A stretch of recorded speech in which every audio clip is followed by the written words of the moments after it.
Okay, I don't know if you've had this experience lately, but I wanted to grab a new phone case the other day. Clicked online. And the same exact case, same brand, everything. Suddenly like 20% more expensive than last year. Made absolutely zero sense to me. Oh, tell me about it. I ran into that exact thing just recently. Needed a new power adapter, pretty standard stuff, and it cost me an arm and a leg. Right. So I asked the vendor, what gives? And they basically just sighed, said, raw materials, shipping. Yeah. It's all so unstable now. Yeah. They told me they have to use like tons of different suppliers just to make sure inventory actually shows up. And apparently that costs them more. Exactly. And that instability, that scramble for different suppliers or spares, as we sometimes call them, that's really the core of what we want to get into today. When these huge global companies, think Tesla, think Apple, are busy hunting for supply chain backups. Well, how does that whole corporate scramble, which is really driven by geopolitical risks, how does that end up meaning higher prices and, frankly, just more complexity for us, the regular consumers? That's the million-dollar question, isn't it? It really is. So that's our mission for this conversation. Welcome, everyone, to Sip&Talk, EP408. 408. Wow. Okay, we seriously need to plan something big for 500. Like, really big. Huh. We'll figure out the fireworks later. Let's dive into today's topic first. Yeah. This massive global supply chain de-risking wave. Right. And we need to understand this isn't just about, tariffs anymore. This feels, structural. And we've got some data that really shows It's it. definitely moved beyond just talk. Okay, so let's set the scene here. We're talking 2025. De-risking, it's moved from being just a concept people talked about in boardrooms to actual national policy. The U.S.-China trade friction, it's really accelerated, hasn't it? It feels much sharper now, almost like a full-blown resource war. Both sides trying to get control, establish chokeholds. And what's really fascinating, I think, is how China is playing its rare earth mineral card. Now, these aren't just some obscure elements. They are absolutely critical for high-tech components. Essential stuff. Totally. China announced expanded export controls. This is key on 7 types of heavy and medium rare earth minerals. And this is where it gets really sticky for manufacturers. Okay, tell me about this rule. How strict is it? It's incredibly strict. It doesn't just apply to, say, exporting the raw minerals themselves. It even covers manufactured products where only get this 0.1% of the final value contains Chinese rare earth. 0.1%. Seriously? Seriously. So think about that. If you use some specialized coating on, a motor or maybe a tiny magnet in a sensor. Right. And that specific bit, even if it's microscopic, originated from Chinese rare earth sources. The entire final product now falls under Beijing's export control system. Wow. That sounds less like managing trade and more like, the ultimate geopolitical chokehold. Pretty much. Yep. And why should you, listening right now, care?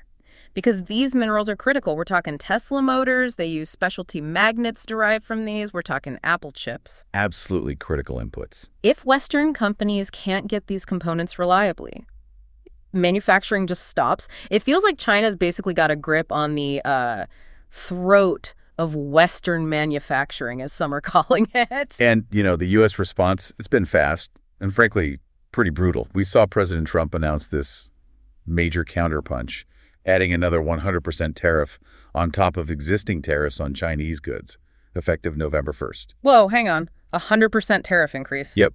Plus export controls on what they're calling all critical software. Okay, 100% tariff isn't just a business challenge. That sounds like an immediate, almost existential threat for some products. Exactly. That massive cost forces companies making consumer goods, like the iPhone, certain Tesla parts that are exported from China, they have to massively speed up shifting production. They have no choice, really. None. If they don't, they lose all competitiveness in the U.S. market practically overnight. You just cannot absorb a 100% duty hike like that. And this isn't just a temporary spat, is it? Something that might just blow over. Doesn't look like it. We saw the G7 leaders getting together, coordinating their response back in June 2025. Ah, right. They actually signed a joint statement, agreed on a strategy to secure critical mineral supplies together. Yeah. And they specifically called out China for, quote, weaponizing these resources. Okay, so when you have that level of Western coordinated action, That signals this shift is structural, it's probably permanent, right? It's going to reshape global trade for, well, maybe the next decade or more. That's the consensus, yeah. It feels like a fundamental realignment. Okay, so we've got the big picture, the geopolitical forces pushing this change. Now, let's zoom in on the two giants really caught in the middle here, Apple and Tesla. Right, the big names everyone watches. They both have this massive dependency problem, but it looks a bit different for each of them, doesn't it? It does. Apple is critically tied to its supply chain. Right. I mean, something like 90% of final assembly is still happening in China. It's huge. 90%. Wow. Whereas Tesla, they're tied to both manufacturing and sales. The Shanghai Gigafactory is enormous for their global capacity. Plus, and this is crucial, over 20% of their actual revenue comes from the Chinese market. So different kinds of exposure. Exactly. Yeah. And the analyst scenarios we're seeing really spell out the scale of the threat. If Beijing decided to retaliate comprehensively, think maybe state-encouraged consumer boycotts or actual export bans on key components. What would that look like in numbers? Well, analysts are predicting a really painful 5% to 20% revenue drop for both companies, depending on how bad the conflict gets. 5 to 20%, that's not just a blip on the radar, that's billions of dollars gone. That would definitely spook investors. Oh, absolutely. Investor panic would likely follow. Yeah. We're hearing suggestions that share prices could get really volatile, maybe falling 8 to 25% in the short term. And digging deeper, Apple's specific pain point is that supply chain rigidity.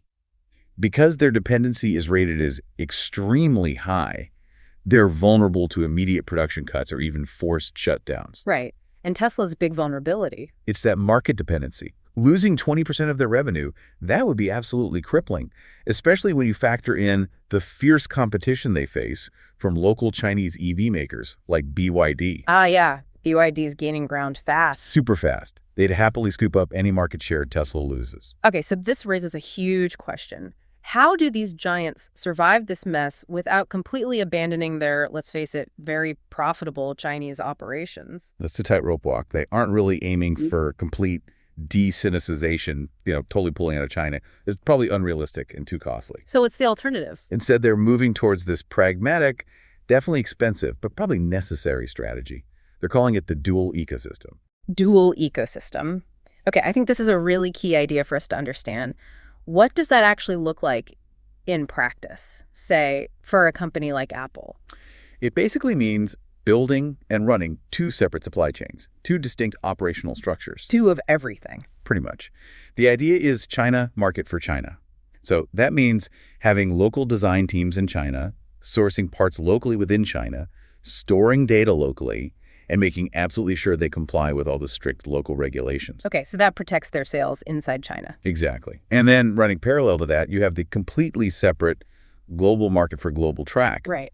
And that's where they're pushing hard to accelerate high-value production in other places. India, Mexico, Vietnam are the big ones. The complexity there must be enormous. Oh, it's immense. You can't just copy-paste a factory blueprint. You have to manage two separate engineering streams, two sets of regulatory hurdles, two logistics networks, often for the same product. That sounds exponentially more complex and expensive. It is. It's inherently more costly than having one big centralized system. Yeah. But that's the price of building in redundancy and resilience against these geopolitical shocks. So they are shifting production, diversifying. But like you said earlier, the risks don't just vanish. They just move somewhere else, get redistributed. That's a great way to put it, redistributed. Let's look at these new hubs, maybe starting with the place that kind of paved the way for this, Taiwan. Ah, right. Taiwanese tech firms were early movers. Definitely. Companies like TSMC setting up huge new fabs in the US and Japan, or Foxconn moving iPhone assembly lines to India and Vietnam.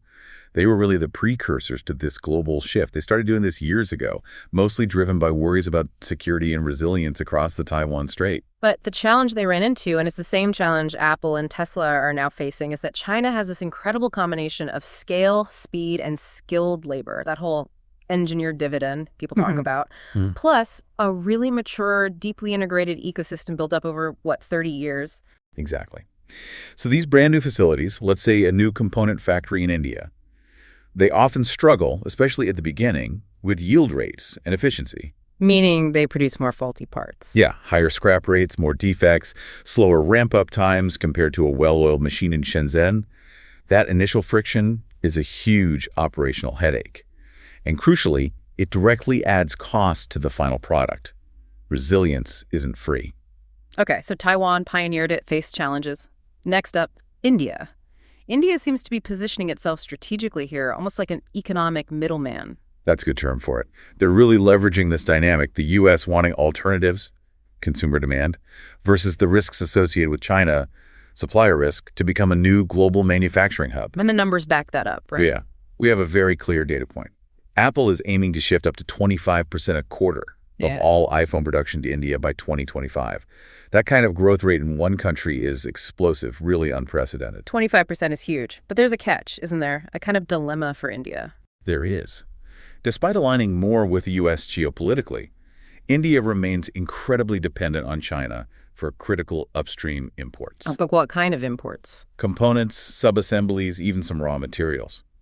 For certain key inputs needed in electronics manufacturing, India still relies on China for maybe 90% of its supply. 90%. So even if they assemble the final product in India. Right. The guts might still be coming from China. That's the core contradiction in this whole de-risking wave. For India to truly pick a side politically, to completely decouple from China, it's almost impossible right now without causing serious immediate damage to its own economy. So they're building assembly resilience, but the inputs upstream are still a potential bottleneck. Precisely. They're managing risk, not eliminating it entirely. Okay, and the third big destination, Mexico. Benefiting massively from nearshoring, right? Being close to the U.S., the USMCA trade deal. Absolutely. It's experiencing a huge boom. The latest trade data actually shows Mexico has surpassed China as the largest exporter of goods to the U.S. That's a massive headline shift. Wow, bigger than China now. Yep. But what's really interesting, and maybe a bit contradictory within this nearshoring trend, is that this de-risking isn't always genuine de-Chinification. What do you mean? Well, many firms, and this actually includes Chinese companies themselves, are setting up final assembly or packaging plants in Mexico or maybe Vietnam, primarily to bypass those heavy U.S. tariffs we talked about. But they're still relying heavily on Chinese parts and subcomponents further up the supply chain. Ah, okay, so it's like rerouting the flow through a side door to avoid the tariff wall, but the origin might still ultimately trace back to China. In many cases, yes, it complicates the narrative of a clean break. But Mexico has its own serious growing pains too, doesn't it? Especially infrastructure. Yeah, I read about the power grid issues. Moving these big energy-hungry operations like what a potential Tesla gigafactory would need is already straining local power grids. It's becoming critical. Mexico faces a power shortfall estimated at nearly 18 gigawatts just to support current industrial growth and future nearshoring projects. 18 gigawatts. Put that in perspective for us. Okay, 18 gigawatts is huge. It's enough reliable power to run millions of homes or several dozen very high-intensity manufacturing hubs. Wow. You absolutely cannot build a resilient, high-tech supply chain without reliable, abundant electricity. And that's rapidly becoming a major bottleneck in Mexico. Man, that really highlights how difficult this shift away from China actually is. Okay, let's zoom out again. This U.S.-China tension, it's forcing other big players like the EU to adopt similar strategies, right? Even if their focus is a bit different. Exactly. The EU isn't maybe as focused on final assembly lines for consumer electronics, but they are intensely focused on the upstream stuff, the critical materials they need for their green transition. Like for EVs and wind power. Precisely. Electric vehicles, batteries, wind turbine components. They realized they were dangerously exposed to supply disruptions, particularly from China. So they're aiming for green autonomy. We saw that Critical Raw Materials Act, the CRMA, come out. What's the goal there? The CRMA sets ambitious targets. It aims for the EU to handle 10% of its own critical mineral extraction locally, and crucially, 40% of the processing locally by 2030. Why is processing so important? Because right now, China dominates processing globally. For many of these key battery minerals and rare earths, they control something like 90% of the world's processing capacity. So even if you mine it elsewhere, it often still goes to China to be refined. The EU wants to break that dependency. 40% local processing is a big jump. It is. And fundamentally, this push, along with similar efforts in the U.S. and allies like Australia and Canada, kind of creates a resource version of NATO among Western allies, a focus on securing these critical supply chains collectively. But again, the cost. But again, the cost. Building these new non-Chinese supply chains, whether it's mines in Australia, processing plants in Europe, or fabs in Arizona, it's inherently more expensive.